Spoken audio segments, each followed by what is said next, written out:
Baiklah, di sini perkenalkan, nama saya Jarnita Simanjunta, NPM 19010101090. Di sini akan saya menjelaskan mengenai membaca. Pertama, pengertian membaca. Membaca adalah suatu proses yang dilakukan oleh pembaca yang bertujuan untuk memperoleh suatu informasi dari bahan bacaan serta memahami pola-pola bahasa yang ditulis oleh penulis. Selanjutnya, jenis-jenis membaca. Yang pertama, membaca nyaring, di mana membaca nyaring adalah kegiatan membaca yang dilakukan oleh seseorang dengan cara bersuara. Yang kedua, membaca dalam hati, di mana membaca dalam hati ini hanya mempergunakan ingatan visual atau visual memory. Dalam hal ini, yang aktif adalah mata pandangan, penglihatan dan ingatan, dan juga turut aktif auditory memory atau memori pendengaran dan ingatan yang bersangkut paut dengan otot kita. Yang ketiga adalah membaca ekstensif, yang dimana membaca ekstensif inilah kegiatan membaca yang dilakukan dengan cara tidak begitu detail, yang ditujukan untuk mendapatkan informasi yang bersifat pokok-pokok penting. Yang keempat adalah membaca intensif, yang dimana membaca intensif adalah teknik membaca dapat diterapkan dalam upaya mencari informasi yang bersifat detail. Tahap membaca yang pertama, tahapan atau kegiatan prabaca, yang dimana adalah kegiatan pengajaran yang dilaksanakan sebelum siswa melakukan kegiatan membaca. Yang kedua, kegiatan membaca.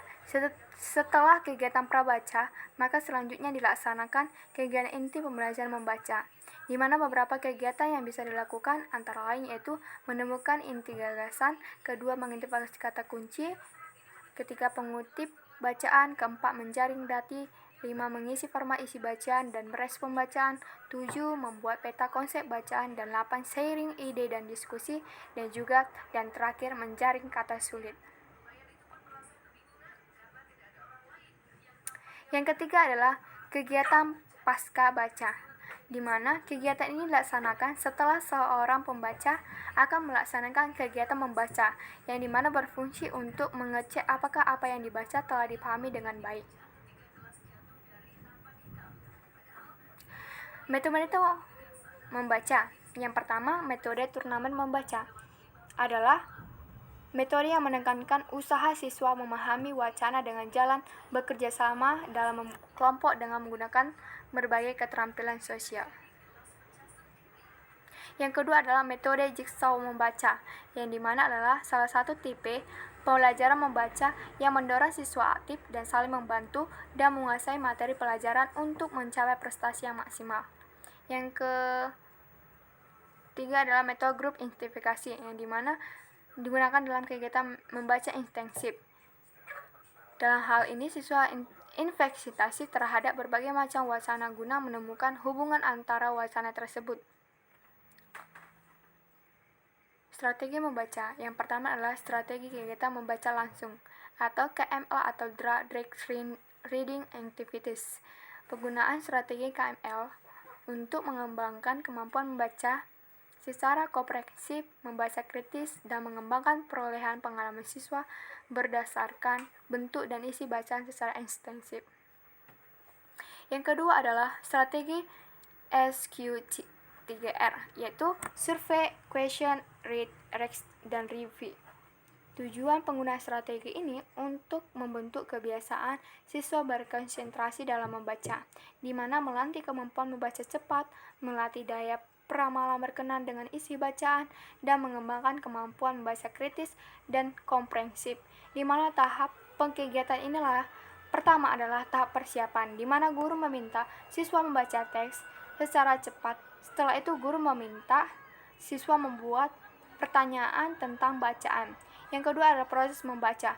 Setelah membuat pertanyaan, siswa melakukan kegiatan membaca atau read sambil membaca, sehingga siswa membuat jawaban pertanyaan dan catatan ringkas yang relevan. Yang tiga adalah pasca membaca, di mana siswa melakukan review, misalnya membahas kesesuaian pertanyaan dengan isi bacaan, maupun kegiatan lanjutan lain yang secara kreatif bisa dikembangkan oleh guru. Keempat adalah tahap terakhir, adalah tanya jawab dan pembahasan jawaban pertanyaan. Yang keempat adalah strategi membaca dan berpikir secara langsung, yaitu tujuannya penggunaan strategi ini adalah untuk melatih siswa untuk berkonsentrasi dan berpikir keras guna memahami isi bahasan secara serius.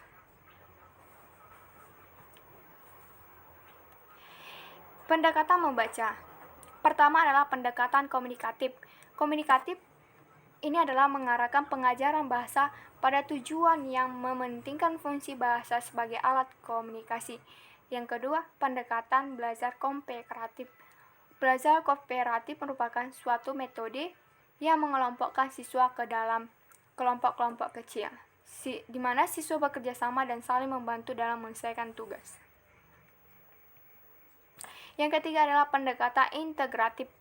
Pembelajar yang menyajikan atau dilakukan secara terpadu, yaitu keterampilan menyimak, membaca, berbicara, dan menulis. Keempat, keterampilan berbahasa tersebut harus dilakukan secara terpadu dalam suatu proses pembelajaran dan fokus suatu keterampilan. Yang keempat adalah pendekatan struktural. Pendekatan yang menekankan pada pengetahuan tentang pola-pola kalimat, pola kata, dan suku kata menjadi satu penting, jelas bahwa aspek kognitif bahasa diutamakan. Dengan pendekatan struktural, siswa akan menjadi cermat dalam menyusun kalimat karena mereka memahami kaidah-kaidahnya. Pendekatan kontekstual.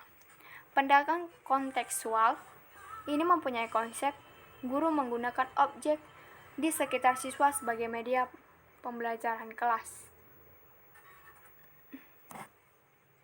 Sekian dan terima kasih hasil presentasi saya. Semoga bermanfaat bagi kita semua.